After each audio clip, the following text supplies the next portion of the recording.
Boa tarde, pessoal. Tudo bem? Tudo bem? Tudo tranquilo? Não? Vai melhorar. Hoje a gente vai dar continuidade à nossa explanação a respeito das funções elementares, tá? Na aula anterior a gente falou um pouquinho a respeito da definição de funções, algumas ideias iniciais, como determinar o domínio de algumas funções. E hoje a gente vai dar continuidade a isso. Hoje a gente vai falar, a gente até chegou a falar de alguns tipos especiais de funções, né, na última aula, as funções polinomiais, funções definidas por partes. Hoje eu quero iniciar falando de funções potência, que não deu para a gente falar na última aula, e aí depois a gente dá continuidade ao conteúdo do que seria a aula de hoje propriamente dita, tá? Mas antes de iniciar a nossa aula, tem um aviso importante para vocês, tá? A respeito de mais uma ferramenta de apoio que o projeto está ofertando para vocês, em especial a equipe de monitoria, na coordenação do professor Marcel, tá? Que a partir de terça-feira, a partir de amanhã já, né? Já inicia amanhã, né? Nós teremos algumas oficinas, a gente chamou de oficinas temáticas de cálculo 1, tá? E essas oficinas serão... nelas serão trabalhados conteúdos do ensino médio, né, de início, e essa primeira oficina vai ser sobre equações e inequações de graus 1 e 2, análises algébrica e geométrica, tá bom? E é muito importante que vocês participem dessas oficinas, tá? Os horários delas serão de 10 ao meio-dia, tá bom? E de 15 horas, às 3 da tarde, às 17 horas, às 5 da tarde. Repetindo, de 10 ao meio-dia e de 15 às 17. Então é importante que vocês venham e participem, porque esse conteúdo que os monitores irão trabalhar, irão exercitar amanhã, pessoal, é um conteúdo que é muito importante para o que nós já estamos vendo. Tá? Na aula anterior, nós trabalhamos determinação de domínio, de funções.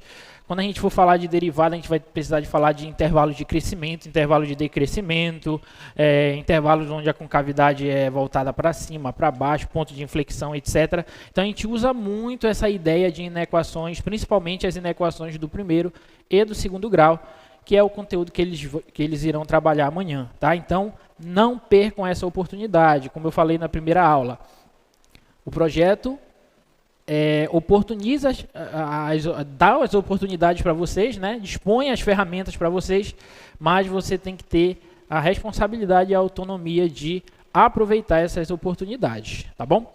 Então, só reforçando, amanhã de 10 ao meio-dia e de 15 às 17, oficinas temáticas de cálculo 1 a respeito de equações e inequações do primeiro e segundo grau, tá bom?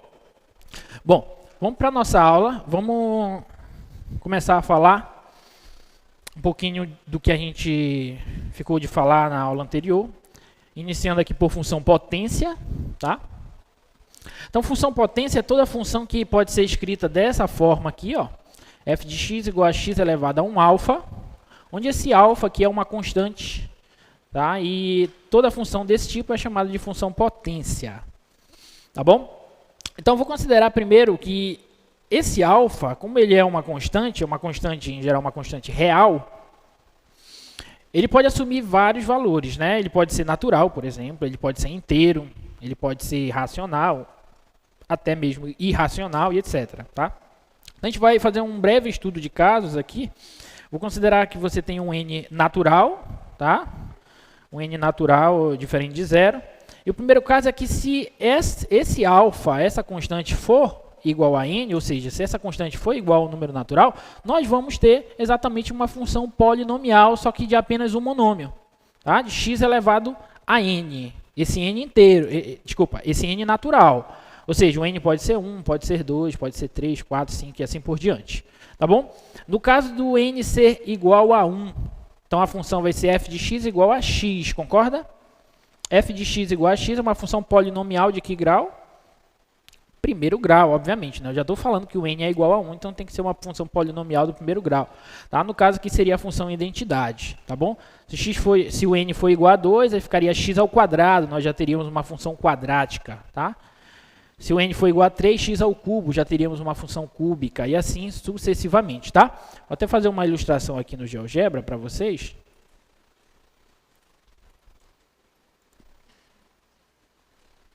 Aqui, ó.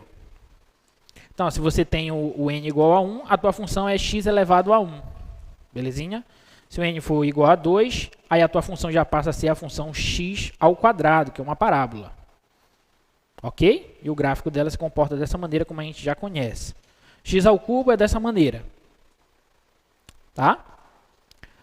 X à quarta já é dessa outra maneira, que parece muito com a função quadrática. Só que ela, aqui perto do zero, ela é mais achatada, digamos assim. Tá bom? Então, você pode comparar aí, ó, a parábola com a função potência de índice 4, tá? De grau 4.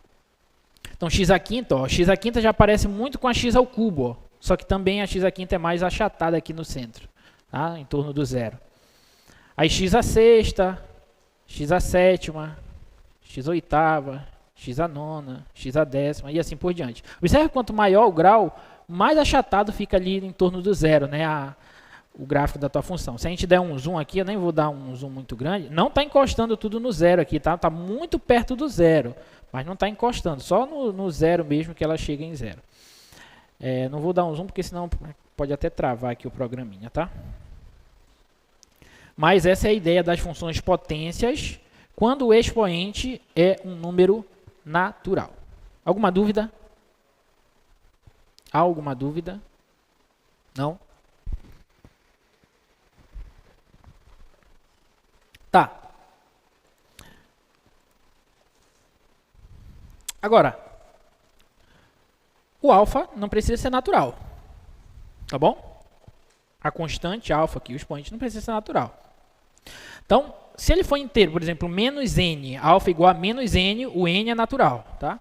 Então, agora nós já temos uma função racional. Né? Porque se o expoente aqui é menos n, pelas propriedades da potência, né, esse negativo ele faz a inversão da tua fração aqui, fica 1 sobre x elevado a n. Obviamente que a gente tem que definir isso aqui para x diferente de zero, porque se o x for igual a zero, isso aqui não faz sentido, essa divisão. Tá bom? Então, se eu tenho um alfa inteiro, né, um inteiro negativo, no caso, menos n, então eu já tenho uma função racional. Ok? Aqui no slide, deixa eu passar um pouquinho aqui, eu tenho, por exemplo, o gráfico da 1 sobre x. Essa daqui é a função racional quando o alfa é igual a menos 1. Tá? A 1 sobre x, que é a famosa função recíproca. Tá? O gráfico dela é dessa maneira. Não vou adentrar muito nos detalhes desse gráfico. A gente vai ter outras oportunidades de falar desse gráfico, principalmente quando a gente for estudar limite. Tá? Mas observe que ela não está definida no zero. Obviamente, como eu falei, porque o x tem que ser diferente de zero, senão não faz sentido a divisão por zero. Por isso que o gráfico não passa aqui, olha, não intercepta o eixo y. Tá bom? Porque não tem nenhum y que seja assumido quando x é igual a zero. Ok? Então, esse daqui é o gráfico da função 1 sobre x. Tá? E aí a gente pode brincar e fazer o gráfico das outras funções 1 sobre x quadrado, 1 sobre x ao cubo e assim por diante. Mas eu não vou me adentrar nesse detalhe. Agora, se o alfa for igual a 1 sobre n, novamente o n natural, né? Se o alfa for igual a 1 sobre n, aí eu vou ficar com x elevado a 1 sobre n. Lembra que quando nós temos um expoente racional, você pode transformar isso aqui numa raiz. Bom, então, agora a tua função vai ser uma função do tipo raiz. Raiz de índice n de x. Tá bom? E o gráfico dela vai ser dessa forma aqui, ó. Deixa eu colocar aqui.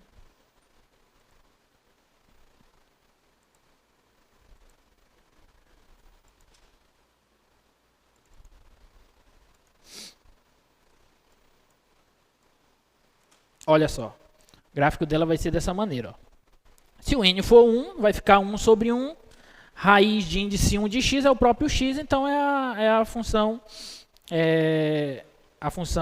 polinomial do primeiro grau, f de x igual a x mesmo, tá? Agora, se o n for 2, aí nós já temos a raiz quadrada de x, o gráfico dela é dessa maneira.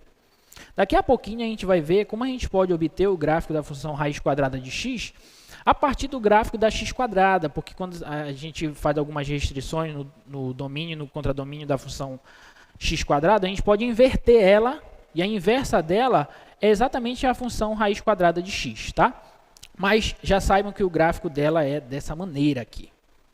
Ok? A raiz cúbica de x, o gráfico dela já é assim. Ela é a inversa da x ao cubo. Tá? Raiz quarta de x, o gráfico dela já é assim. Ela é a inversa da x à quarta, restringindo o domínio contra domínio dela. E assim por diante. E aí a gente pode brincar com essas coisinhas. Ó. Eu posso até colocar as duas, deixa eu colocar aqui, as duas no mesmo...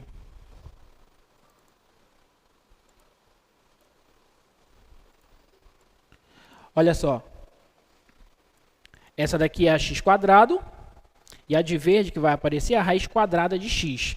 Se a gente esquecer esse ramo aqui da x² e considerar só esse ramo da parábola, a gente pode inverter essa função. Daqui a pouquinho eu vou falar com mais detalhes sobre isso, vocês vão entender melhor. Mas, por enquanto, ó, observem que esse gráfico em vermelho aqui, ele é simétrico a esse gráfico verde em relação à reta y igual a x. É como se um fosse o espelho do outro, como se a reta fosse o espelho e você espelha um em relação ao outro, tá? A mesma coisa acontece com a x ao cubo, olha. Olha só, x ao cubo é a de vermelho e a raiz cúbica de x é a de verde. Elas são funções inversas, tá? Novamente, daqui a pouco a gente vai detalhar, a gente vai chegar ainda a falar de funções inversas hoje, mas já tenho noção disso aí, tá? Olha, x à quarta, a x à quinta e a raiz quinta de x e assim por diante, tá bom? Então essas são as funções potência, tá? Só para vocês conhecerem um pouquinho delas, a gente ainda vai detalhar um pouco mais. Quando o alfa ele é inteiro, ele é racional do tipo m sobre n, é análogo aos itens anteriores, tá? E se o alfa for irracional, a gente diz que essa função está bem definida, só que a gente vocês só vão conseguir entender, por exemplo, o que é x elevado à raiz de 2. Né? Não faz muito sentido a priori, né, para a gente, né? X elevado à raiz de 2, mas vocês vão ver que quando a gente falar de limite, isso aqui vai fazer muito sentido, por isso que a gente diz que a função está bem definida, mas como um limite, tá bom? Não vou adentrar nesse detalhe agora. E uma coisinha que eu queria falar ainda da última aula, de função por partes, funções definidas por partes agora, eu queria falar dessa função. Lembra que na aula anterior a gente falou da função modular, né? Nós resolvemos um outro exemplo de função definida por partes. Uma parte dela era uma função afim, a outra parte dela era uma parábola. Vocês estão lembrados disso que a gente resolveu? Que era até essa função aqui, ó. Essa daqui, tá? A gente resolveu esse exemplo na última aula, mas eu queria falar rapidamente dessa função, que é uma função importante. Inclusive, eu acho que ela está até na lista de exercício de vocês, né? Quem já pegou a lista de exercício aqui? Já resolveu? Hoje já é segunda, a lista foi sexta, né? Então, sexta, sábado, teve a sexta de madrugada, teve o sábado o dia todo de madrugada, domingo, dia todo de madrugada. Sábado eu só liberaria o horário do jogo do Paysandu, né? Que aí é sagrado, mas... Se bem que eu fui pro estádio e me dei mal, né? Mas tudo bem. Então, teve o domingo, o dia todo de madrugada, e teve hoje, até a hora da aula. Como é que vocês não resolveram ainda a lista? Tá difícil a lista? Tá ou não? Tá? Já foram com os monitores? Teve gente que disse que tá difícil e ainda não foi com os monitores, né? Então, tá perdendo a oportunidade. Tá bom? Bom, essa função aqui, função maior inteiro, tá? Também conhecida como função escada. Então, a função maior inteira ela é definida dessa maneira.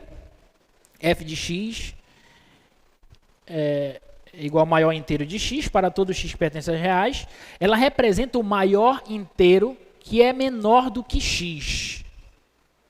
Consegue entender isso? Maior inteiro que é menor do que x. Por exemplo, se o x for igual a 1,5, qual é o maior inteiro que é menor que ele? 1. Tudo bem? Vocês conseguem entender isso? Deixa eu colocar aqui no quadro.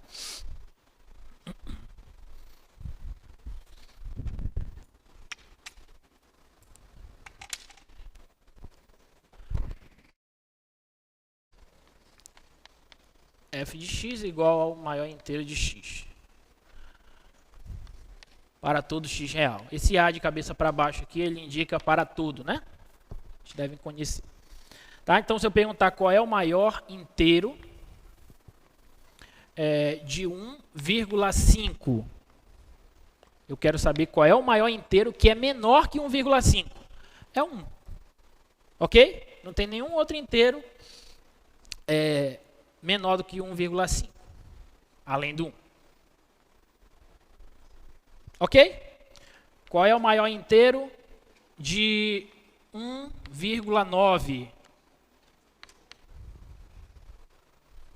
Qual é o maior inteiro de 1,9? O carinha fez aqui. É 1 também, tá bom? É o maior inteiro que não passa de 1,9. Então é 1. Alguma dúvida? Qual é o maior inteiro de 0,7? Hã? 0, né? 0, muito bem. Ok? Então vamos lá. E essa aqui, ó, qual é o maior inteiro de menos 0,4?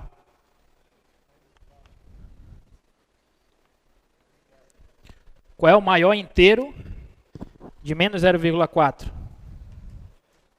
Hã? Quem falou? Quanto é?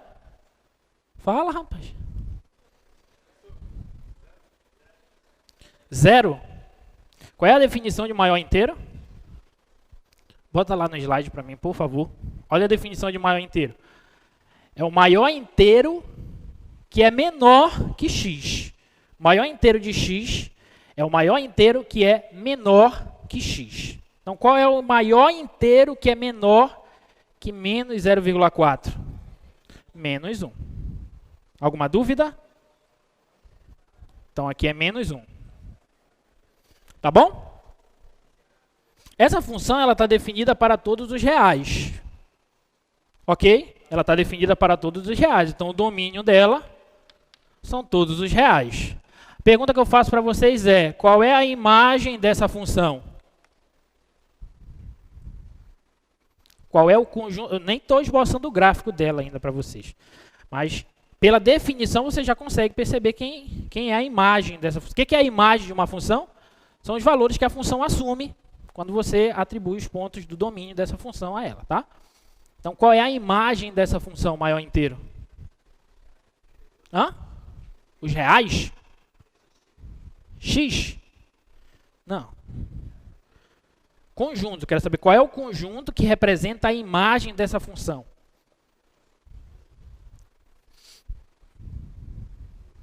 Alguém para vir aqui no microfone e ganhar 1/10 para a prova?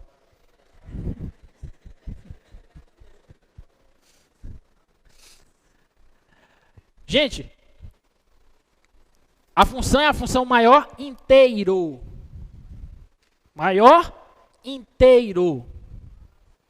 Maior inteiro que não supera o x para x real. Então, novamente, qual é a imagem dessa função? São os inteiros. A imagem dessa função são os inteiros. Ela só assume valores inteiros. Ela pega o valor real, o número real, e verifica qual é o maior número inteiro que não supera ele. E ela rebate no número inteiro. Então, todos os valores da imagem dessa função são números inteiros. Então, a imagem dela é o conjunto dos números inteiros. Tá claro isso? Tá bom? Se eu for esboçar o gráfico dessa função,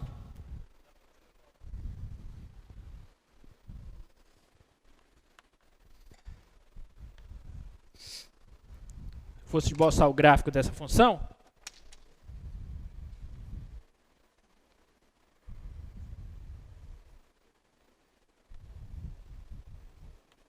olha só.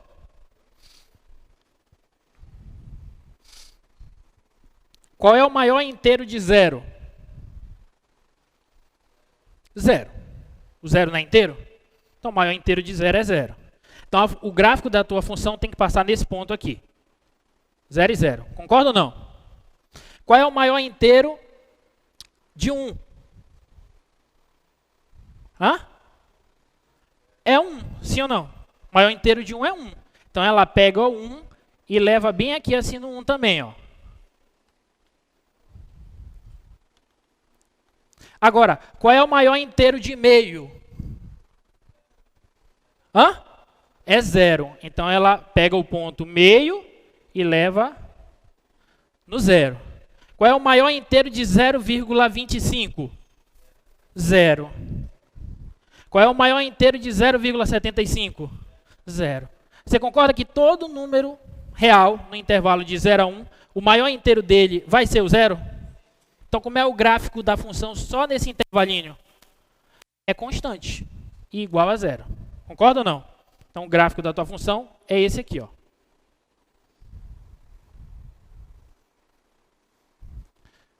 Só que no 1 tem uma bolinha aberta, concorda ou não? Porque o maior inteiro do 1 é 1. Alguma dúvida? Qual é o maior inteiro de 2? 2. Então, ela pega o 2 e leva no 2.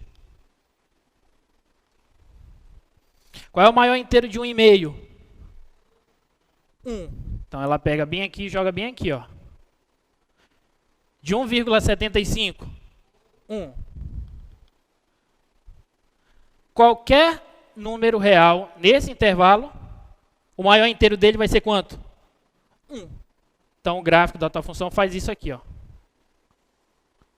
Só que aqui no 2 a bolinha é aberta, porque o maior inteiro de 2 é 2. Se eu continuar essa brincadeira, isso daqui vai fazer assim, ó.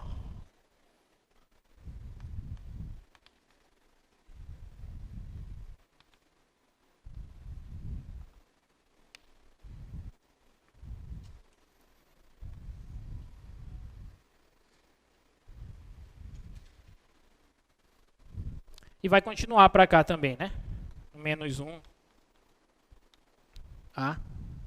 Vem aqui assim. Então, esse daí é o gráfico da função maior inteiro. Por isso que é conhecido também como função escada. Parece uma escada, lembra um pouquinho uma escada. Tá bom? E observa que a imagem da tua função, agora olhando só para o gráfico, é exatamente o conjunto dos números inteiros. Belezinha? Aqui no slide, o gráfico está mais bonito que o meu, obviamente. Está aqui, ó.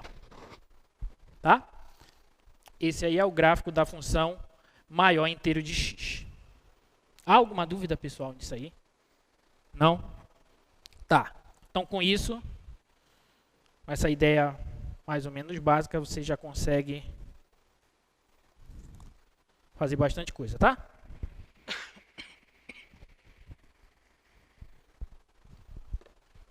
Vamos para a aula de hoje. Pessoal das outras salas, alguma dúvida? Tá cheio, né, rapaz? Bacana. Alguma dúvida, pessoal? Olha lá, galera do fundão. Galera do fundão já resolveu a lista? Já? Beleza. Olha aí o pessoal também. Tudo bem, galera? Alguma dúvida? Sim? Ó, o cara balançou a cabeça ali. Qual é a tua dúvida? Não sabe. Beleza. Qualquer dúvida é só perguntar, tá? Vamos para a aula de hoje. Hoje a gente vai falar de funções inversas, composição de funções e transformações no gráfico de funções. Tá bom? Então hoje, não sei se vai dar tempo de falar de tudo isso, mas se não der, a gente fala na próxima aula, tá? Vamos começar por funções inversas, mas para a gente falar de função inversa, nós precisamos primeiro falar do que são funções injetoras, sobrejetoras e bijetoras, tá bom? Começando por funções injetoras. O que são funções injetoras? Tá? Funções injetoras são funções onde cada elemento do seu domínio se corresponde a apenas um elemento da imagem.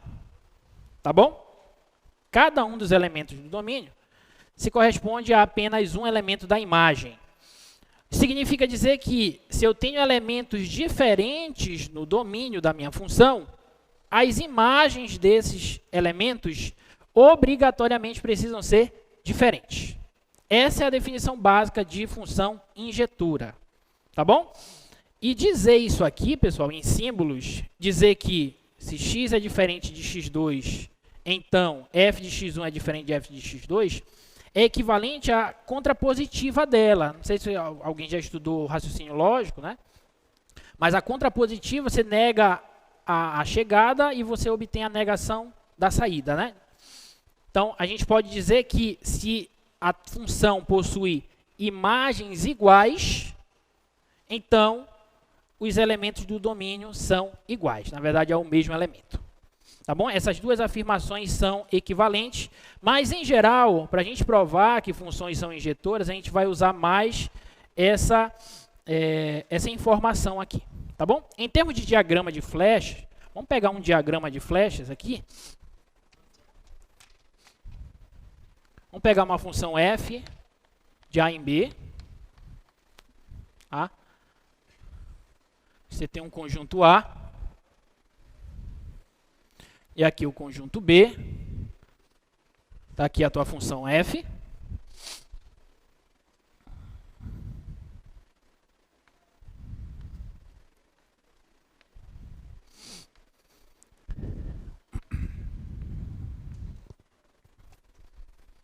Aí vamos supor que esse elemento é elevado nesse, esse elemento é elevado nesse, esse é elevado nesse e esse é elevado nesse. Pergunta: esse diagrama representa o diagrama de uma função, representa uma função injetora? Com certeza, né? Por quê? Porque todo elemento do domínio possui uma única imagem. Elementos distintos possuem imagens distintas. Alguma dúvida? Agora, se eu fizesse isso aqui, ó.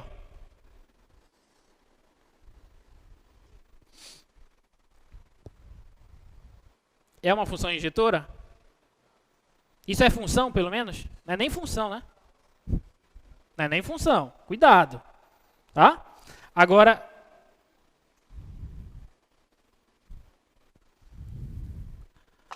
isso aqui vai ficar... Deixa eu apagar aqui.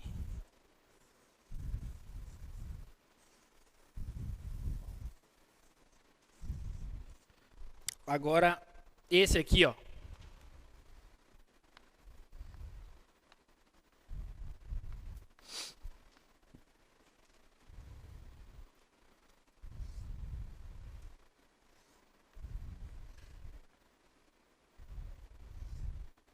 Esse é a função injetora?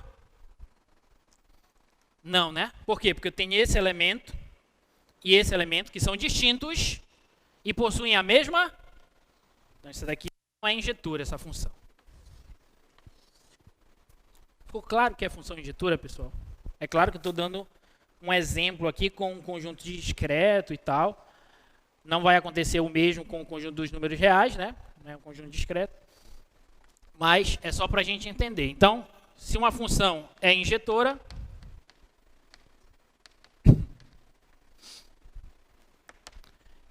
se eu tiver dois elementos distintos no domínio, as imagens deles são distintas. Tá? Ou, equivalentemente, se eu tiver imagens iguais, então os elementos do domínio são iguais. Belezinha? Agora, como a gente está trabalhando com funções reais, é importante que nós consigamos identificar pelo gráfico, e dá para a gente identificar pelo gráfico, em geral, da função, quando que ela é injetora ou não. Tá bom? Por exemplo,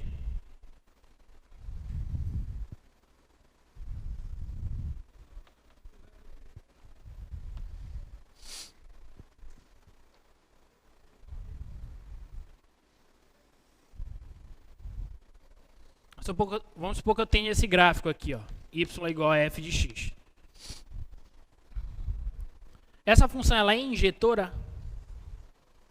Sim ou não? Sim, né? Por quê? Porque qualquer... O cara já está falando ali o teste da reta vertical, da reta horizontal, né? Tá estudando, muito bem, tá? Tem um teste, deixa eu enunciar logo ele, antes de responder, já que aproveitando o gancho, que é esse aqui, ó, teste da reta horizontal. Se uma função real f de a em r é injetora, essa função é injetora se e somente se nenhuma reta horizontal intercepta seu gráfico em mais de um ponto. Ok? Que é o caso dessa função aqui, ó. Se eu traçar retas horizontais no gráfico, ao gráfico da função, ó, as retas que interceptarem um gráfico, elas precisam tocar somente em um ponto, tá bom? E é o que acontece com essa função. Né? Mas por que o teste diz isso? Porque se eu tomar dois elementos aqui, ó, x1 e x2, são elementos distintos, então as imagens deles serão distintas.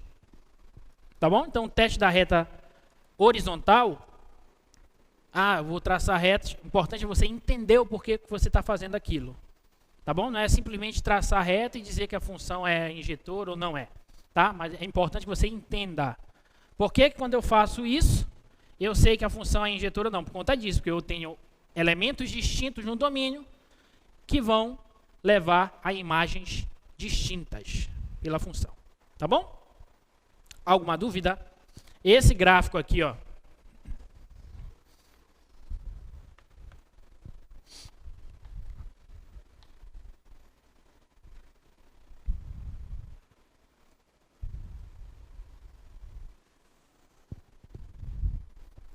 Esse gráfico é o gráfico de uma função injetora? Com certeza não, né? Muito bem. Porque você traça aqui, ó. Basta uma reta. Precisa ser todas. Basta uma para quebrar a injetividade da função. Se eu pegar esse ponto aqui, ó, x1, ponto de abscissa x1 e esse outro ponto de abscissa x2, eu obtenho a mesma imagem deles, f de x1 igual a f de x2 pela função f. Tá bom? Isso aí quebra a injetividade da função. Tá bom? Então o teste da reta horizontal, ele é importante. Agora vocês já sabem o porquê que o teste faz sentido, tá? Ele é importante para você determinar quando uma função é injetora e também quando ela é sobrejetora e bijetora. Daqui a pouco a gente vai falar sobre isso. Tá bom? Agora uma coisa importante é que mesmo a função sendo injetora, você não precisa, todas as retas horizontais que você traçar, não precisa passar pelo gráfico da função. Pode ter reta que não vai passar pelo gráfico da função. Tá bom? Por exemplo,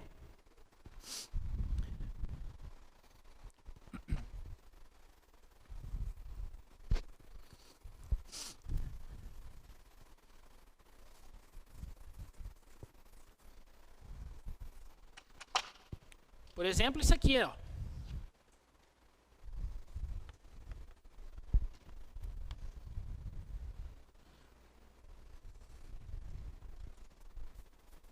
Esse gráfico aí. Se eu traçar aqui, ó, retas horizontais, todas elas tocarão em apenas um ponto o gráfico da minha função. Mas eu tenho retas aqui para baixo ó, que não tocam no gráfico. Tem problema? Não tem. A função continua sendo injetora. Tudo bem? Alguma dúvida? Não? Então tá.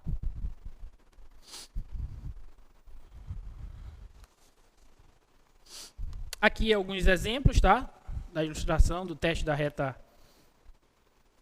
horizontal. Essa daqui é a função x ao cubo, tá? Ela é injetora. E aqui é a função quadrática.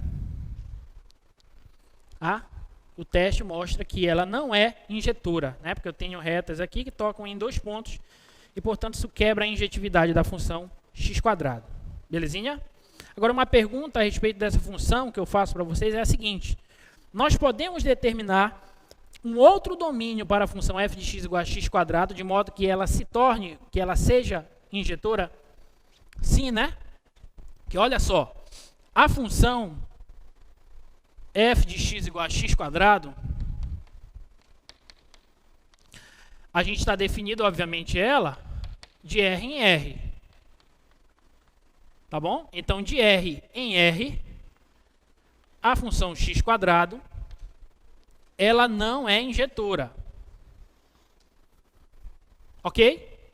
Que eu traço aqui a reta horizontal, basta uma, tocou em 2 pontos, tem a mesma imagem, não é injetora. Agora, se eu fizer o que a gente chama de uma restrição ao domínio dessa função, ou seja, se eu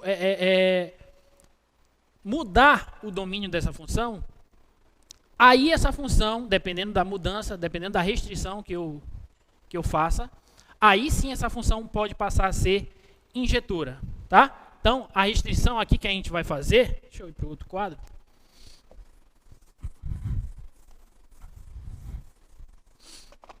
A restrição aqui que a gente vai fazer é pegar f de x igual a x² e definir ela do R mais em R. Ou seja, vou pegar só os reais positivos. Isso aqui é o domínio. Lembra que isso aqui é o domínio, isso aqui é o contradomínio da função. Tá? Então, eu originalmente tinha um domínio real, agora eu vou pegar só os reais positivos. Tá? Quando eu faço isso, a minha função que era assim, ela passa a ser apenas assim. Daqui para lá. Tá claro isso? Essa parte aqui, ó, os reais negativos não pertencem mais ao domínio da função. Somente os reais positivos. Tá bom? E agora faz o teste da reta horizontal. Qualquer reta que eu traçar vai tocar em apenas um ponto.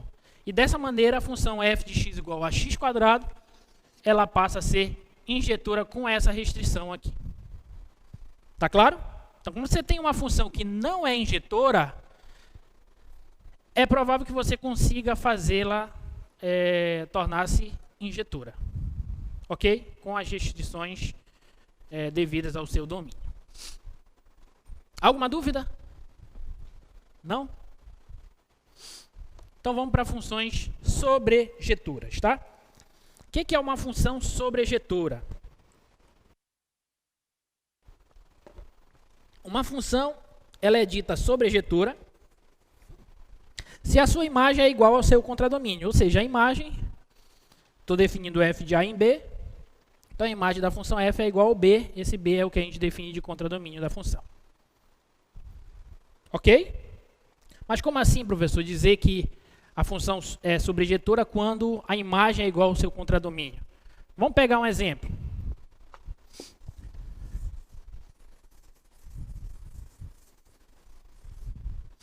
Vamos pegar aqui, ó. Vamos pegar uma f de a em b e pegar um diagramazinho aqui. Aqui o a, tá aqui o b.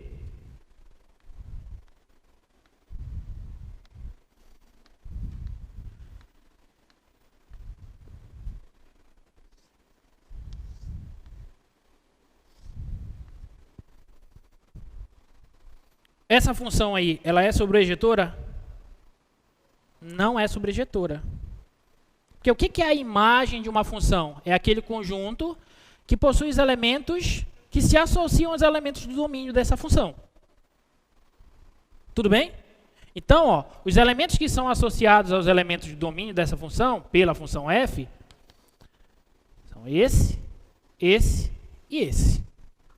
Esse elemento aqui e esse elemento aqui, eles não estão no conjunto imagem dessa função.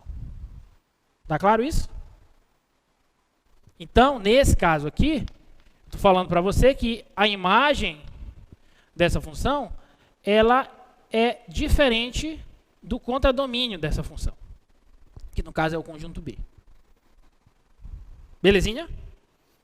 Não? O contradomínio é o conjunto B. A imagem é o conjunto formado por esses 3 elementos aqui, ó. Deixa eu melhorar esse desenho, esse diagrama. Vou fazer assim.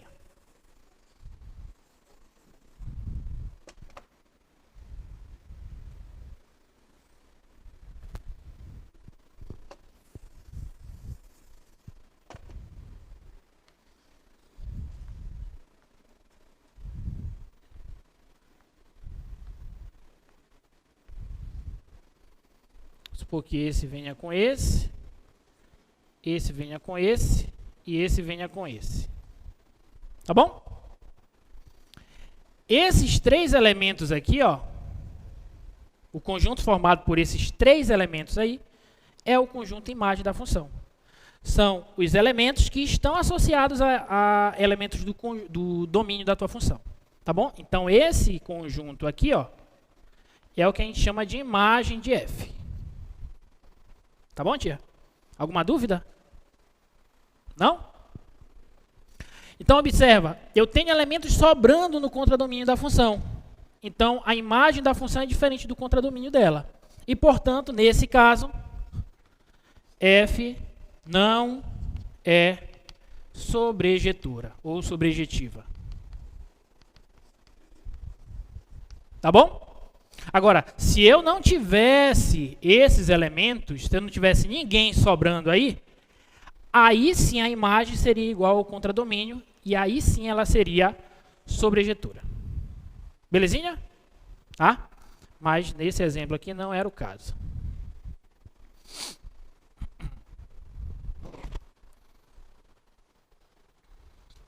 Então, em símbolos, a gente pode dizer que uma função é sobrejetora quando para qualquer elemento do contradomínio existe um elemento do domínio tal que estes elementos se relacionam pela função f. Tal que y é a imagem de x pela função f. Tá bom? Então, em símbolos, dizer que uma função é sobrejetora é dizer isso aqui. Para qualquer elemento do contradomínio, vai existir um elemento do domínio que se corresponde a ele. Tá claro? E o teste da reta horizontal também, a gente pode utilizar ele para saber se uma função é sobrejetora ou não. Tá bom? Então, se eu tenho uma função real de A em R, eu digo que essa função é sobrejetora se e somente se toda reta horizontal intercepta seu gráfico. Toda reta horizontal intercepta o gráfico da função que é uma função sobrejetora. Por exemplo, esse gráfico aqui. Esse é o gráfico de uma função sobrejetora, porque qualquer reta, aqui é toda, qualquer reta horizontal que eu traçar, o gráfico vem embora, aqui para baixo e aqui para cima. Qualquer reta que eu traçar, ele vai interceptar o gráfico da função. Ah, professor, mas tem uma reta aqui, tem algumas retas que vão interceptar mais de uma vez. Não interessa. Estou falando de função sobrejetora. Esquece, por enquanto, função injetora. Tá bom? Alguma dúvida? Então, o teste da reta horizontal, para as funções injetoras, diz que se a reta interceptar em mais de um ponto, a função não é injetora. Agora, para funções sobrejetoras, ele diz que toda reta tem que interceptar o gráfico da função. Não interessa se é em mais de um ponto, mas tem que interceptar. Esse daqui já seria o gráfico de uma função que não é sobrejetora. Por quê? Porque eu tenho retas aqui que não vão interceptar o gráfico dessa função. Beleza? Alguma dúvida? Com base nisso,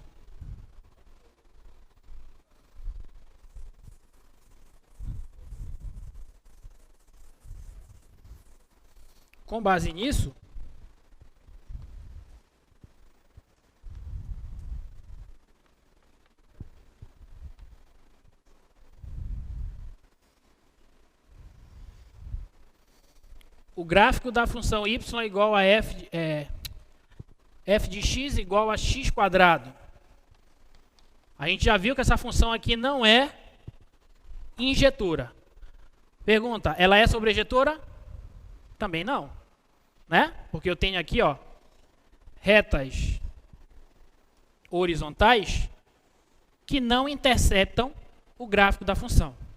Aí você, professor, mas por que não pode ter reta que não intercepta o gráfico da função? Porque eu estou definindo, a priori, essa função também de R em R. Significa que o contradomínio dessa função são todos os reais.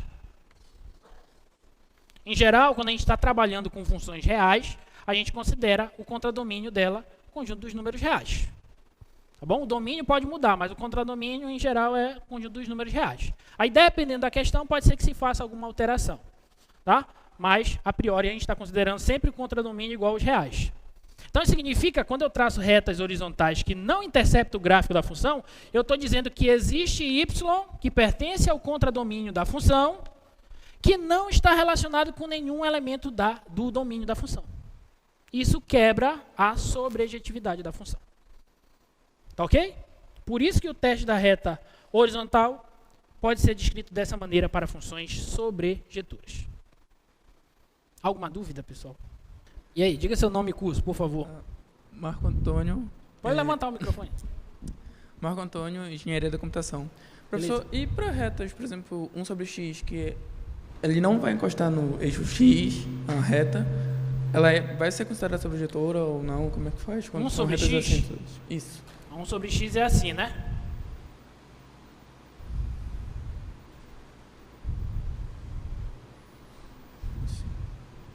Certo? Aí eu estou considerando aqui, ó, f de x igual a 1 sobre x. E estou definindo ela de r asterisco, tirando o zero. Asterisco significa que está tirando o zero, que o zero não está no domínio, em r. Tudo bem? Sim. E aí, quando eu traço retas aqui, ó, vão tocar o gráfico. Mas eu tenho essa, que é o próprio eixo x, que não toca. Portanto, nesse contradomínio, a função 1 sobre x não é sobrejetora. Tá bom? Mas aí eu vou já chegar lá, no caso da gente fazer algumas restrições ao contradomínio, para poder tornar a função sobrejetora. Igual como nós fizemos com a injetora. Tá bom? Obrigado. Alguma dúvida aí, pessoal? Não? Belezinha. Pergunta. Sim, eu estava nesse gráfico aqui da função x². Pergunta. Podemos determinar outro contradomínio para a função f de x igual a x², de modo que ela seja sobrejetora?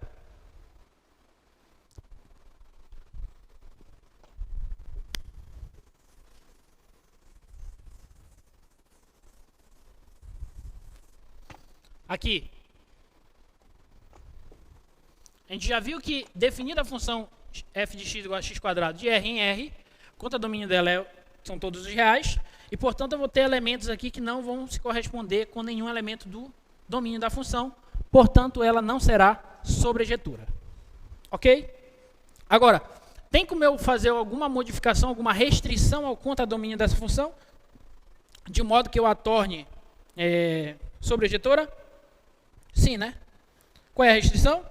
Passar de R para R+, reais positivos. Porque se eu fizer isso, se eu pegar a função e defini-la de R em R+,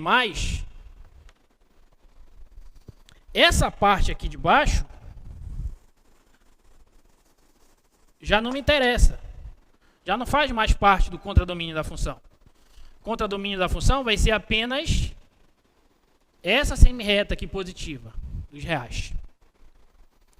E observa, quando eu faço isso, na verdade eu estou fazendo uma restrição do contradomínio e tornando o contradomínio igual à imagem da função.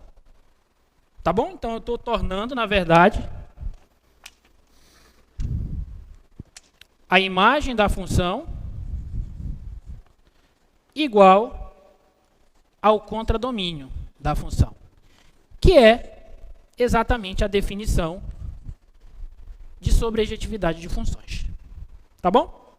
Então, fazendo essa restrição aí no contradomínio, pegando o contradomínio e tornando a imagem da função propriamente dita, essa função f de x igual a x² passa a ser uma função sobrejetora. Belezinha?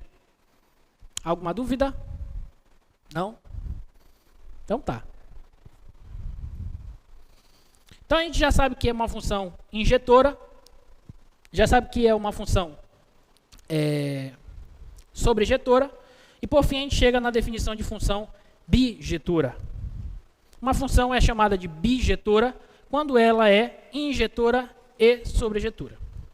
Tá bom? Quando uma função é injetora e sobrejetura ao mesmo tempo, a gente diz que ela é uma função bijetura.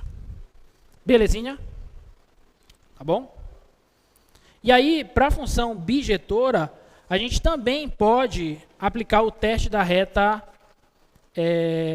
horizontal. O teste da reta horizontal diz o seguinte, que se eu tenho uma função real de A em R, contra domínio real, ela vai ser bijetora se somente se cada reta horizontal interceptar seu gráfico em um único ponto. Ou seja, todas as retas têm que interceptar o gráfico da função. Por que todas as retas têm que interceptar o gráfico da função? Porque ela tem que ser sobrejetora. E além de todas as retas interceptarem o gráfico da função, essas intersecções precisam ser únicas. Tem que intersectar em apenas um ponto. Tá bom? E aí, no caso, a gente atende à injetividade da função. E aí, se ela é injetiva e se ela é sobrejetiva, ela será bijetiva ou bijetura. Tá claro, pessoal, isso aí? Alguma dúvida? Não? Vamos fazer um exemplo? Na teoria é muito bonito, né? Mas temos que ir para os cálculos, né? Vamos pegar uma função bem simples, uma função afim para a gente iniciar.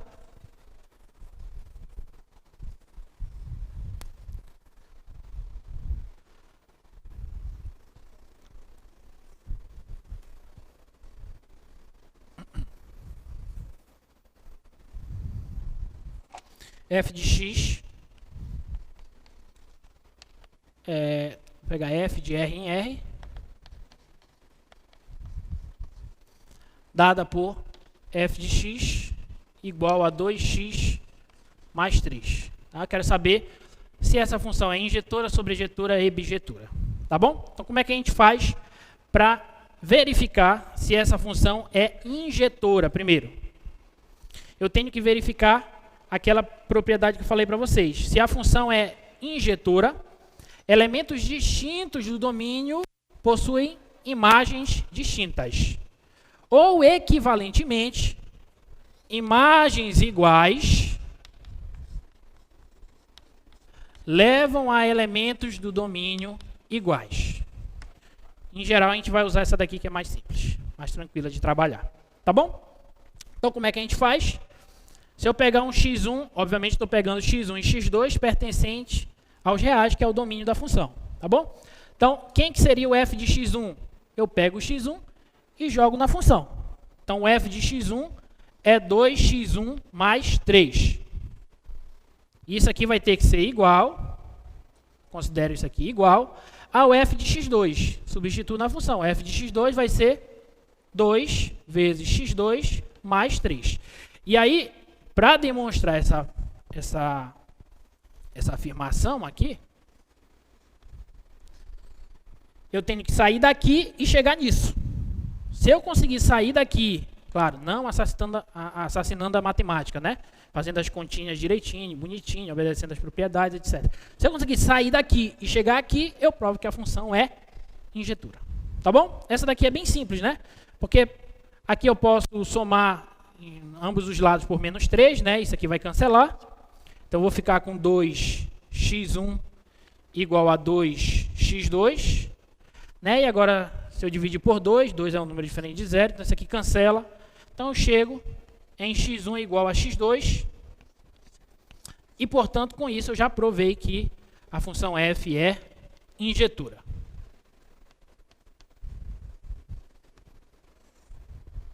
Tudo bem? Alguma dúvida? Bem fácil, né? Para a função afim é muito fácil, tá? Tem algumas outras que são mais complexas, né? Tem algumas outras que até fica bem complexo mesmo para a gente trabalhar algebricamente. Aí a gente olha para o gráfico e fica mais fácil, né?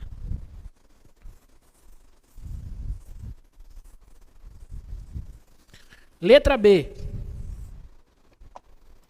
Quero saber se f é sobrejetora.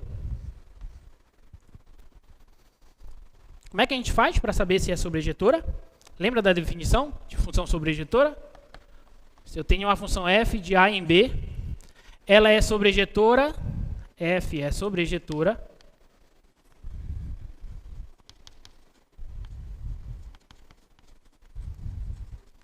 se para todo y pertencente ao contradomínio da função, existe algum elemento do domínio da função, que no caso é o A, tal que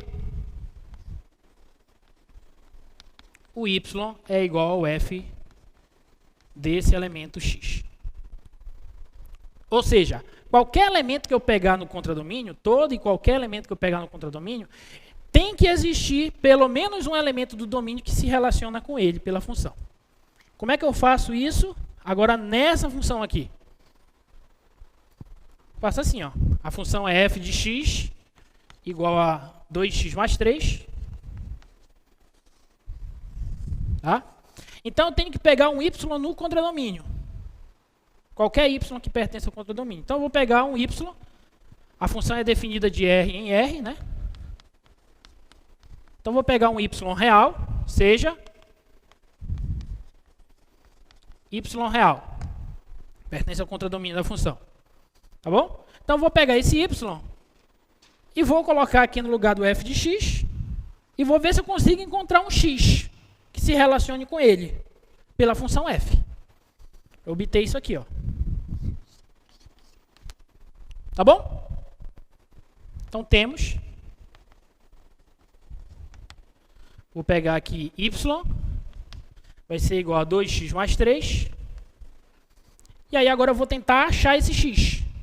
Vou ter que isolar o x em função de y. Tá bom? Então isso aqui vai ficar y menos 3 igual a 2x, né? Passei esse menos 3 para cá. E esse 2 está multiplicando, ele passa dividindo. Fica y menos 3 sobre 2. E observa que esse y pertence, esse x, desculpa, pertence aos reais. Né? O y é real, então o x é real. Ou seja, o x está no domínio da função f. Ok? Então achei o x correspondente. Então, portanto,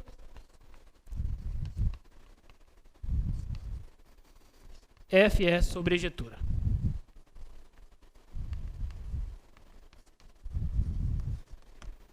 Belezinha? Alguma dúvida?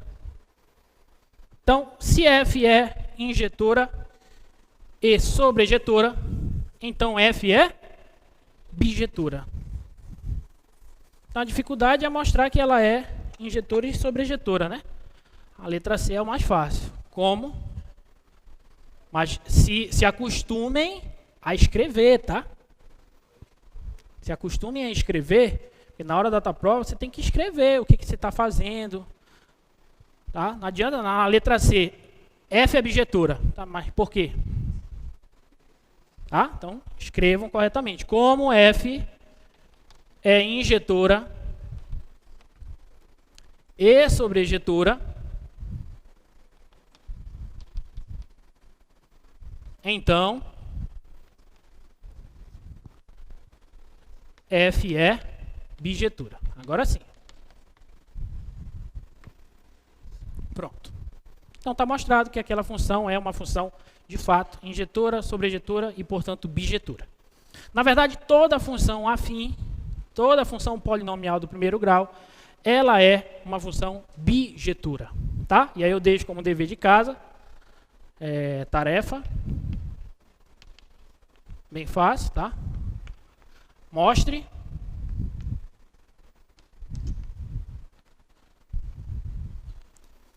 que f de R em R dada por f de x igual a ax mais b com a diferente de 0 é bijetora. Tá? Bem tranquilo essa tarefazinha aí para vocês. Alguma dúvida? Não?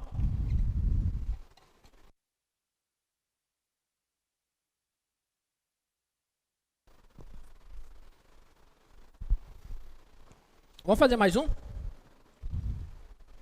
Olha esse. Verifique se essa função 2x mais 1 é bijetora. que vocês acham? Será que ela é bijetora?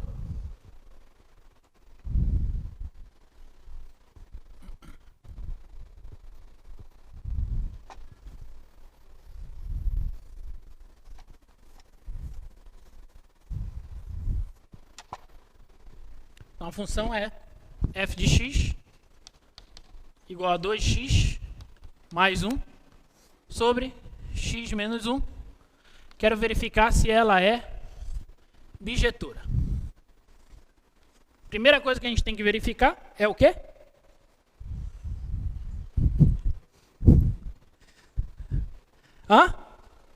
Domínio da função, muito bem. Domínio da função f são todos os reais, com exceção de quem? Do 1, né? Porque se eu botar 1 aqui embaixo vai zerar. Tá claro isso aí para todo mundo? Domínio da função. Então, letra A, vou fazer item A. Verificar se f é injetora. Tá bom? Como é que a gente faz? Eu pego imagens iguais e verifico se eu chego a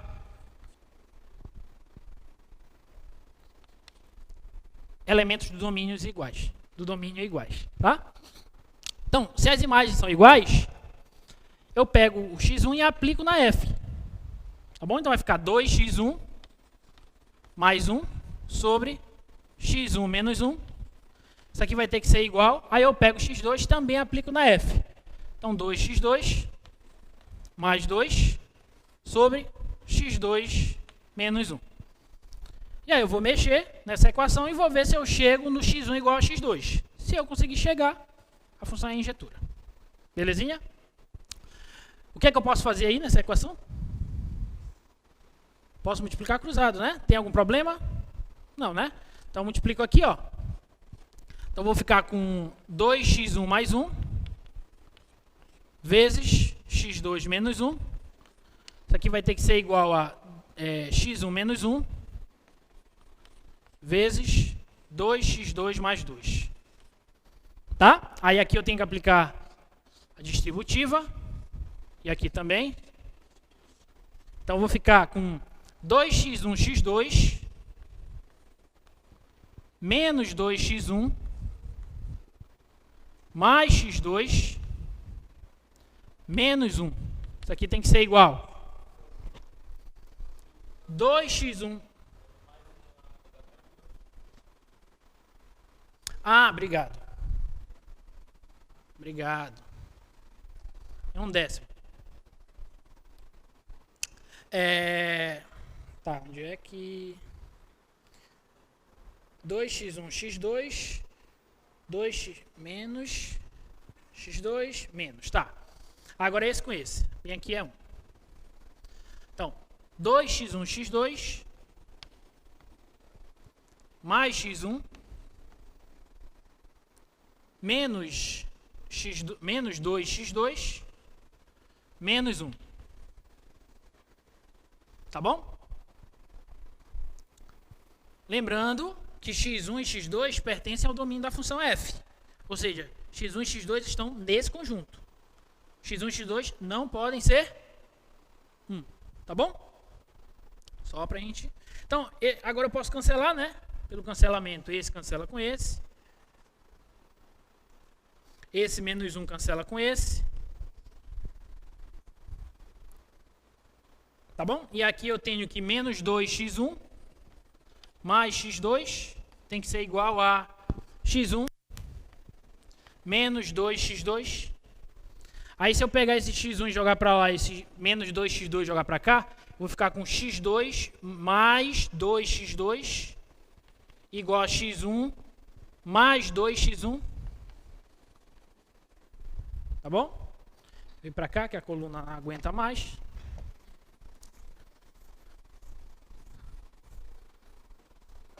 Aí eu vou ficar com 3x2 igual a 3x1, tá? Somei aqui, ó. 3x2 igual a 3x1. Aí eu posso cancelar. E chego onde eu queria, que é x1 igual a x2 ou x2 igual a x1.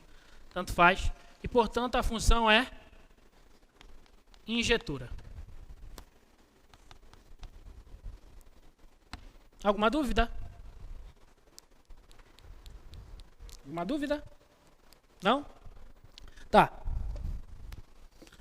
Agora, para verificar que a função é sobrejetora. Mesma historinha, né?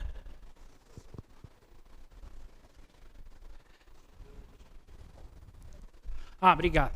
X2. Tem um décimo também na prova, tá? Para eu verificar que a função é sobrejetora. Então, tem que pegar um y, novamente, para todo y no contradomínio, existe um elemento do domínio, tal que y igual a f de x. Então, eu vou pegar um elemento do contradomínio da função, seja um y. Eu não sei qual é o contradomínio da função, vou considerar os reais mesmo, tá? Como eu falei para vocês, estou trabalhando com função real, vou considerar o contradomínio real, tá? Vou pegar um y, e aí eu vou igualar isso aqui à minha equação, que é 2x mais 1 sobre x menos 1. E aí eu vou ver se eu consigo explicitar o x em função de y. Se eu conseguir fazer isso, eu vou estar escrevendo o x em função de y, ou seja, eu vou mostrar que existe um x que se relaciona com o y pela função f. Portanto, a função vai ser sobrejetora. Mas no meio do caminho a gente tem que ter um pouquinho de cuidado, tá? Olha só. Aqui eu posso passar esse camarada multiplicando para cá.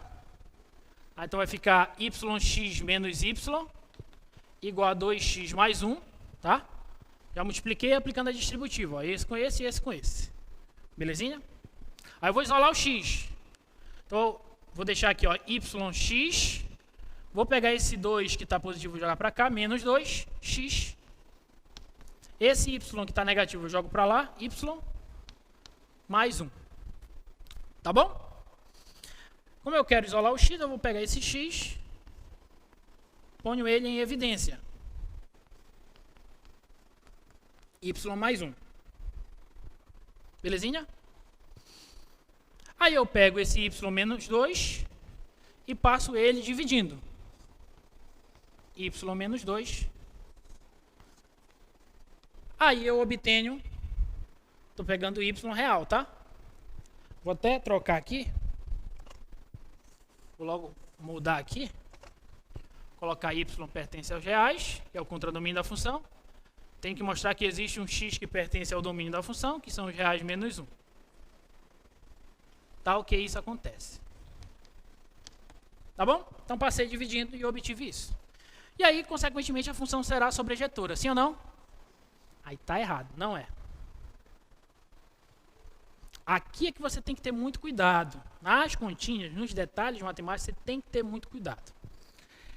Essa passagem daqui para cá, o que eu fiz nessa passagem daqui para cá? Eu peguei o y menos 2 e passei dividindo. Sim ou não? Só que isso só faz sentido se o y for diferente de 2. Por quê, professor? Porque se o y for 2, isso aqui vai ser 0. E aí essa divisão não vai fazer sentido. Concorda ou não? Recapitulando. Nessa passagem daqui para cá, eu passei o y menos 2 dividindo e obtive o x igual a isso. Só que essa divisão só faz sentido se o y for diferente de 2. Porque se o y for 2, isso aqui vai ficar 2 menos 2, vai dar 0, não vai fazer sentido essa divisão. Tá bom? Ou seja, essa igualdade, o x igual a y mais 1 sobre y menos 2, vou escrever assim, ó, assim, x igual a y mais 1 sobre y menos 2,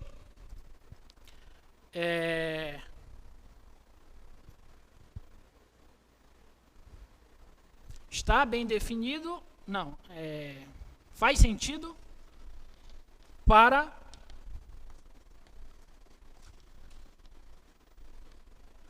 y pertencente aos reais menos o 2. Sim ou não? Para qualquer valor de y, volta aqui, ó. para qualquer valor de y real, com exceção do 2, isso aqui faz sentido. Aí o x vai se relacionar com o y dessa maneira. Beleza? Mas isso aqui só faz sentido para isso. Reais menos do 2. No 2 ele falha. Só que o 2 não está no contradomínio da função? O contradomínio da função é quem? Todos os reais. O 2 está aqui. Então existe um cara no contradomínio da função que não se relaciona com ninguém do domínio. Existe um elemento, olha o que eu estou falando, existe um elemento no contradomínio que não corresponde a nenhum elemento do domínio. Logo, essa função é sobrejetora? Não, porque para ser sobrejetora, todos os elementos do contradomínio precisam estar relacionados a algum, pelo menos um elemento do domínio. Tá claro? Logo,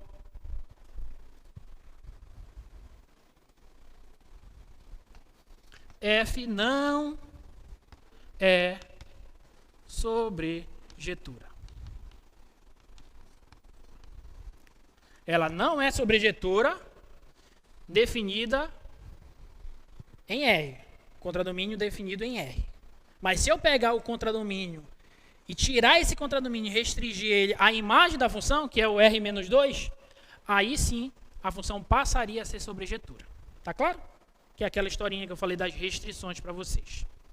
Alguma dúvida, pessoal, nisso? Então tomem cuidado com isso, tá bom? Tem vários exercícios, vocês vão fazer vários exercícios nas aulas de monitoria, tá? Tem a lista de exercícios já que vocês já receberam. Então tomem muito cuidado com isso, tá bom? Vamos avançar? Tinha outros exemplos, mas o tempo não vai deixar. Essa daqui, ó, só comentar, x² mais 2. A gente já sabe que a x² não é nem injetora nem sobrejetora definida dessa maneira, sim ou não? Então essa x² mais 2, ela vai ser injetora? Não, porque quem é o gráfico, quem é a função x² mais 2? Fazer aqui embaixo rapidinho. F de x igual a x² mais 2. Como é o gráfico dessa função?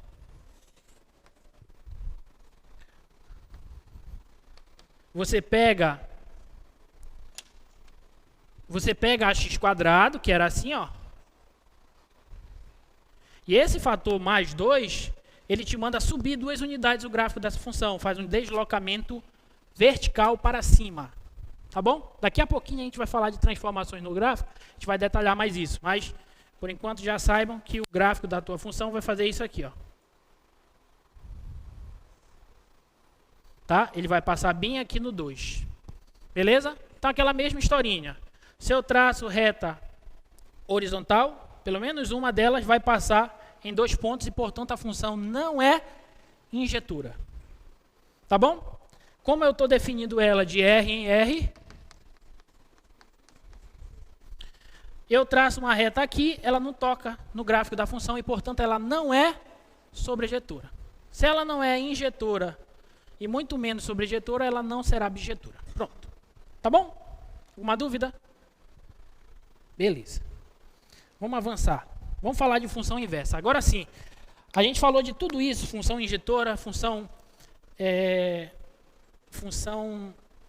sobrejetora, função bijetora, para chegarmos em funções inversas. Tá bom? O que são funções inversas?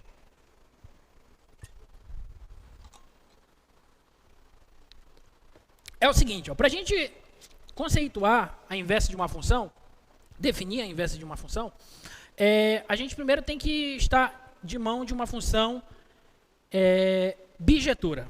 Tá bom? Então, se eu tenho uma função bijetora, nós definimos a inversa da função f e denotamos por f a menos 1 como sendo a função f a menos 1 de b em a. Observe que a f está de a em b. A f a menos 1 ela inverte de fato. Quem era o domínio passa a ser contradomínio e vice-versa. Tá? Então, ela vai ser a f a menos 1 de b em a, tal que isso aqui ocorre. Se o y é igual a f de x, então o x vai ser igual a f ao menos 1 de y. Tá bom? Como assim, professor? Vamos olhar aqui para o diagrama.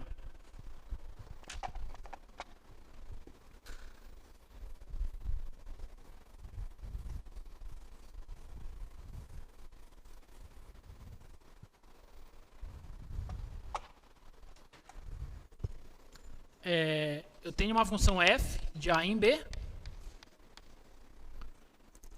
E aí eu quero a f menos 1, que vai ser definida de B em A, que vai ser a inversa da função. E ela se relaciona dessa maneira. Se o y é igual a f de x, isso aqui se somente se, x vai ser igual ao f a menos 1 de y. Em termos de diagrama, o que nós temos é o seguinte, ó. Imagina que você tem um conjunto A, o conjunto B, a função f, conjunto A é o domínio da função f, conjunto B é o contradomínio da função f, tá bom? Então ela pega esses elementos aqui, por exemplo, o 1, 2 e o 3, e leva no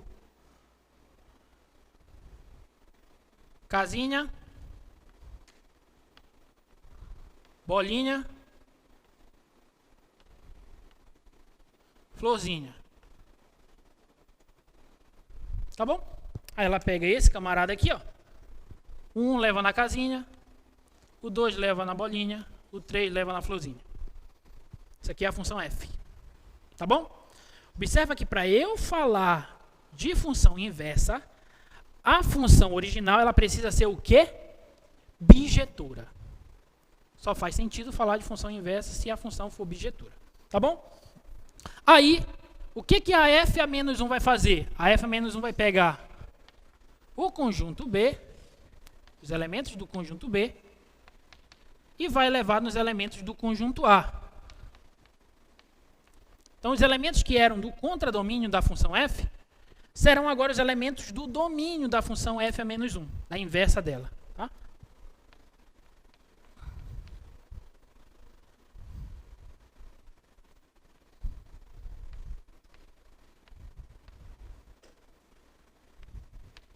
E aí, se o 1 era levado na casinha, agora a casinha vai ser levado no 1. Tá bom? Se o 2 era levado na bola, agora a bola vai ser levada no 2. E se o 3 era levado na flor, a flor vai ser levada no 3. Pronto. Essa é a ideia básica de função inversa. Os elementos que eram do domínio da função passam a ser os elementos do contradomínio da outra função e vice-versa. Alguma dúvida? Não?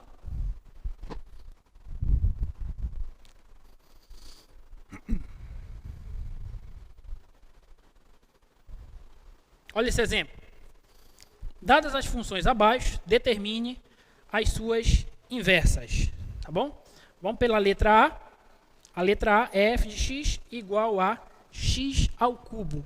Primeiro, eu tenho que verificar, e agora eu não vou fazer, vou só dizer, vou deixar como tarefa para vocês. Tenho que verificar se essa função f de x igual a x ao cubo definida de R em R é uma bijeção. Se ela é bijetura. Tá bom? Vou só olhar para o gráfico dela. F de x igual a x ao cubo. O gráfico dessa função, eu mostrei para vocês agora há pouco. Ela é a função potência de índice 3.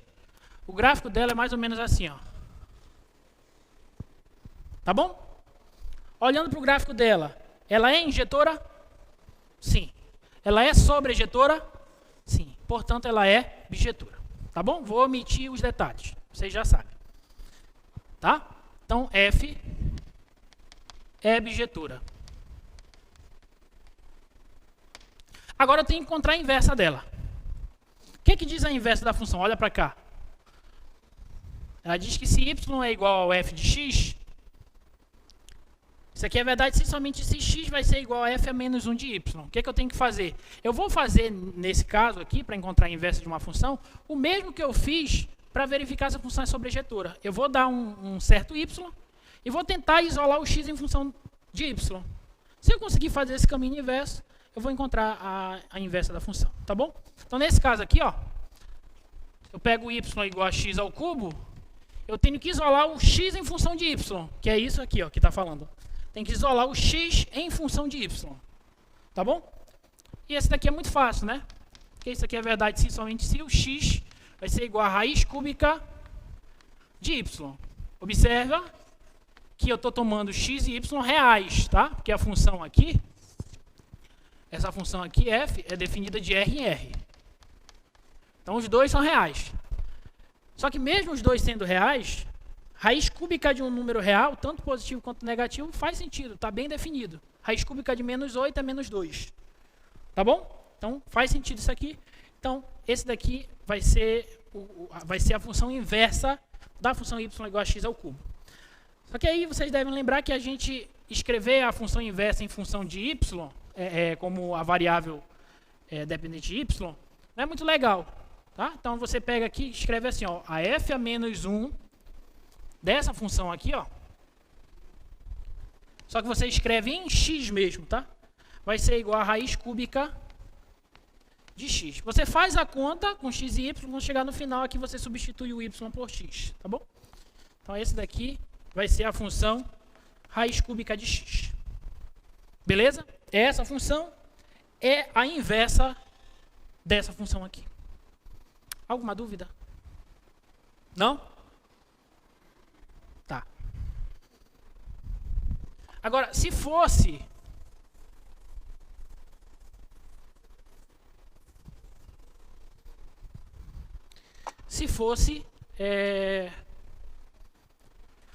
y igual a f de x igual a x quadrado. Qual é a inversa da f de x igual a x quadrado? Hã? Raiz quadrada de x, certo ou não? Depende. Depende por quê? Porque a x quadrado, naturalmente, definida de r em r, ela é bijetora? Então, não posso nem falar de inversa. Tá bom? Agora, por exemplo, se eu definir a f de x igual a x quadrado de r mais em r mais, aí como é que vai ficar o gráfico da função? Vai ficar assim, ó. Tudo bem? Domínio vai ser esse intervalo e o contradomínio, consequentemente a imagem, vai ser esse intervalo. Tá bom? Então o gráfico da função y igual a x quadrado será esse. Nesse caso, definido dessa maneira, a função é bijetora? Sim. Agora eu posso falar de inversa. Tá bom? Aí, para eu encontrar a inversa dessa função, eu tomo um y pertencente ao r+, né? O y pertencente ao r+, então faço y igual a x quadrado. Aí eu pego esse quadrado e passo para cá em forma de raiz. Né? Seria assim, ó, x igual a mais ou menos raiz quadrada de y. Sim ou não? Lembra que você passa a raiz, tem um mais ou menos. Só que o x só está definido em qual conjunto? Nos reais positivos. Os pontos do domínio dessa função, agora, com essa restrição, só são os reais positivos. Então, esse x igual a menos raiz de y não faz sentido. Então, fico só com isso. X igual a raiz quadrada de y. Tá bom? Então, essa daqui é a função inversa dessa aqui. E aí eu escrevo dessa maneira. F a menos 1 de x vai ser igual a raiz quadrada de x. Alguma dúvida? É difícil isso? Não é difícil. Só tem que ter um pouquinho de atenção, cuidado para esses detalhes, tá? Porque realmente tem muitos detalhes, tem muita continha. Mas não é muito complicado, tá bom? 15 minutos, né? Tem mais dois exemplos aqui, olha, para eu fazer. Queria fazer, mas eu quero vencer essa parte dessa aula de hoje e falar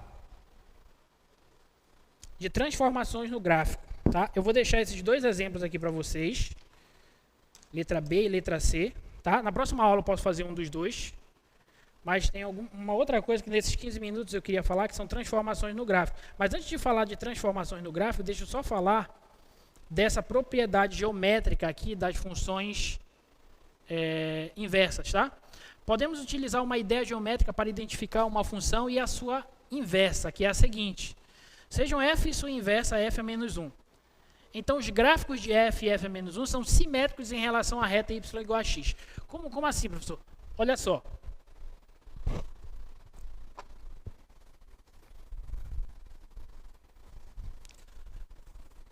Os pontos que pertencem, vamos supor que você tenha um ponto x e y, que pertence ao gráfico da função f. Tudo bem? Se você tem um ponto x e y que pertence ao gráfico da função f, o ponto correspondente a esse ponto pela função inversa de f vai ser o par ordenado yx. Esse aqui vai pertencer ao gráfico da f a menos 1. Vocês concordam com isso? Sim ou não? Não é porque se eu tenho x pertence ao domínio da f e y pertence ao contradomínio ou à imagem da f, quando eu faço a inversão da função, esse y passa a ser elemento do domínio da inversa e esse x passa a ser elemento do contradomínio da imagem da inversa. Tá bom? Isso significa para a gente, graficamente, o seguinte, ó.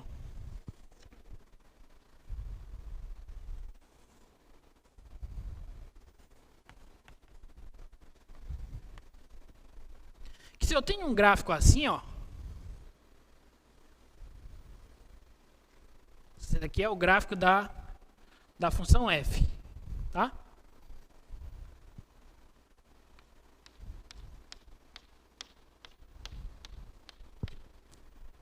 Meio torta, né? Mas tudo bem. Tem esse gráfico aí. Vamos supor que esse aí seja o gráfico da função f. Vou pegar esse ponto bem aqui, ó, por exemplo. Esse é o ponto x e y.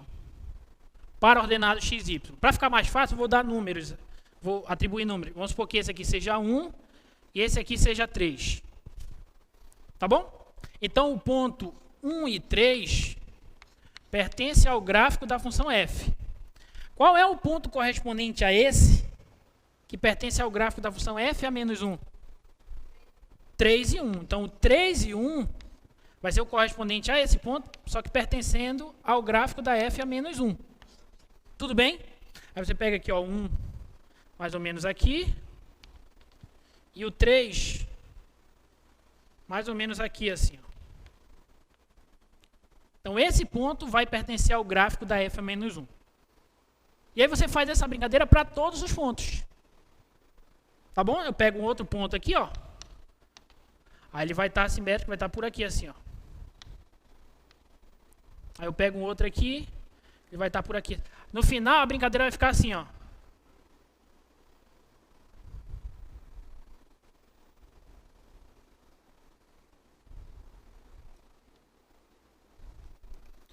Esse aqui vai ser o f a menos 1, o gráfico. Esses dois gráficos, geometricamente, por conta dessa propriedade, observa que esse yx, xy, eles trocam de lugar em relação a essa reta aqui, ó, y igual a x, que é a identidade. Então, o gráfico de uma função e o gráfico da sua inversa, eles são gráficos espelhados, simétricos em relação à reta y igual a x. Por conta dessa propriedade que eu acabei de descrever para vocês. Ficou claro isso? Ou seja, se você tem o gráfico de uma função, que é bijetora, você pode conseguir o gráfico dessa função, da função inversa a ela, refletindo esse gráfico em relação à reta y igual a x. Tá claro? Deixa eu ver se eu tenho uma animação aqui.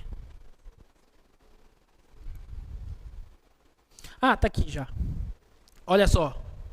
É aquilo que eu falei para vocês. X ao cubo, tá aqui, ó. X ao cubo é esse de vermelho, ó. A inversa da x ao cubo, já acabei de mostrar para vocês, é a raiz cúbica de x. Né? Tá aqui o gráfico da raiz cúbica de x. Observa que o verde e o vermelho são espelhados em relação à reta y igual a x. A bissetriz aí. Tá claro isso, gente? Essa é uma propriedade importante, uma propriedade geométrica importante a respeito de funções inversas. Alguma dúvida? Não? Tá, deixa eu adiantar, não vai dar tempo para falar de tudo, de transformações, mas deixa eu antecipar o que der aqui.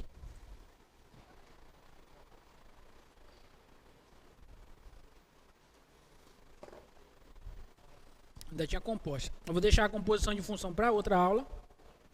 Eu quero falar aqui, transformações no gráfico de uma função, tá?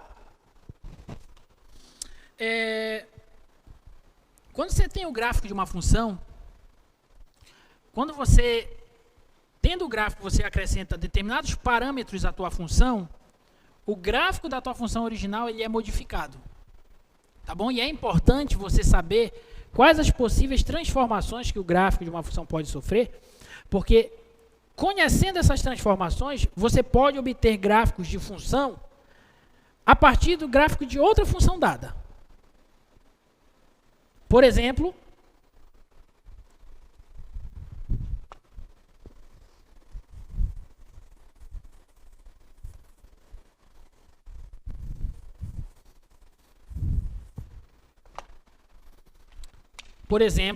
aquela que eu acabei de falar para vocês, y igual a x² mais 2. Tá? O gráfico da função f de x igual a x², só isso aqui, ó, é esse aqui que vocês já conhecem.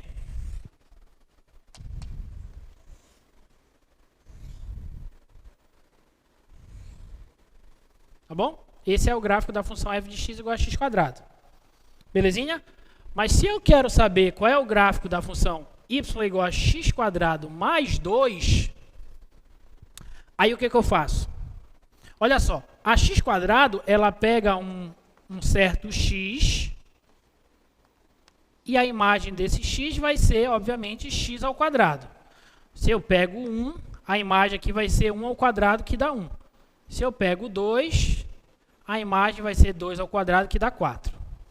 E assim sucessivamente. Tudo bem? Agora, para essa função aqui, eu vou chamar essa daqui de g, de x. Para essa função g, o que ela vai fazer? Olha só. Para a função f, quando eu jogo o x igual a 1, a imagem vai ser 1. Para a função g, quando eu jogo o x igual a 1, a imagem vai ser 1 mais 2, 3. Então, ele pega 1 e leva no 3. Tudo bem? Para a função f, ela pega x igual a 2 e leva no 4, nessa daqui. Na função g, se eu pego 2, 2², 4, 4 mais 2, 6. Então, ela pega o 2 e leva lá no 6.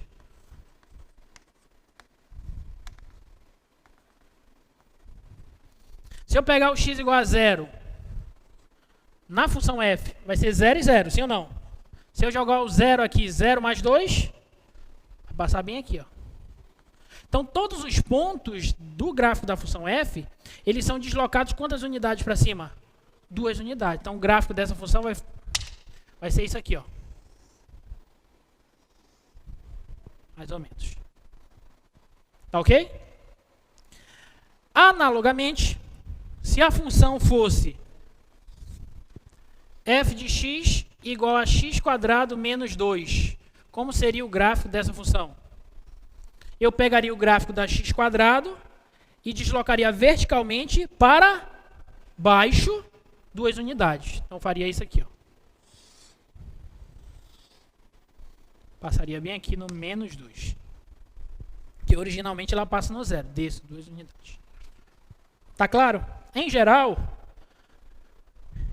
essa é a primeira transformação que a gente estuda, que é a respeito de deslocamento vertical, tá? Ou translação vertical, tá bom? Se eu tenho uma função y igual a f de x, e o gráfico dessa função faz isso aqui, ó.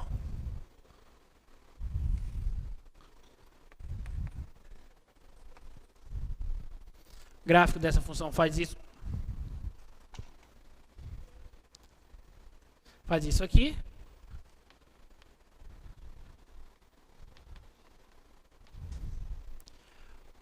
Ela pega um x aqui e leva num f de x.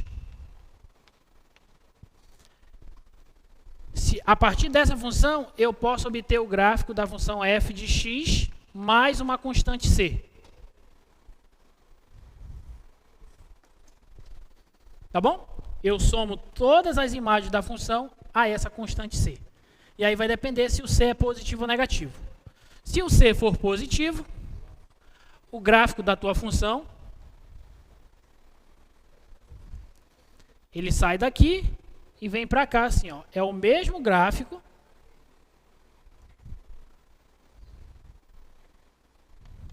C.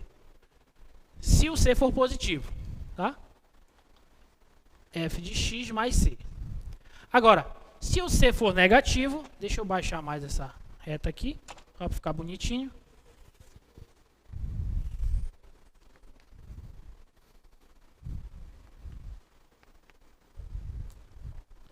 Agora, se o C for negativo,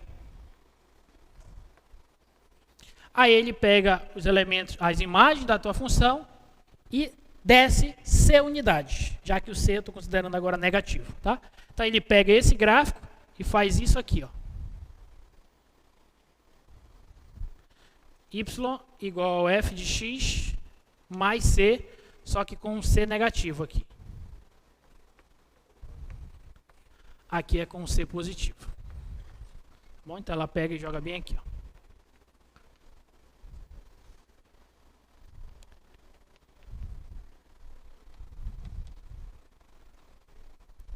Tá claro? Alguma dúvida? Essa é a primeira transformação, que é a translação vertical. Belezinha? Na próxima aula, não dá mais tempo, mas na próxima aula a gente vai falar da translação horizontal, expansão, compressão vertical, expansão, compressão horizontal e etc. Tá bom? Espero que tenham gostado, tenham entendido. Até a próxima, tá, pessoal? Tchau!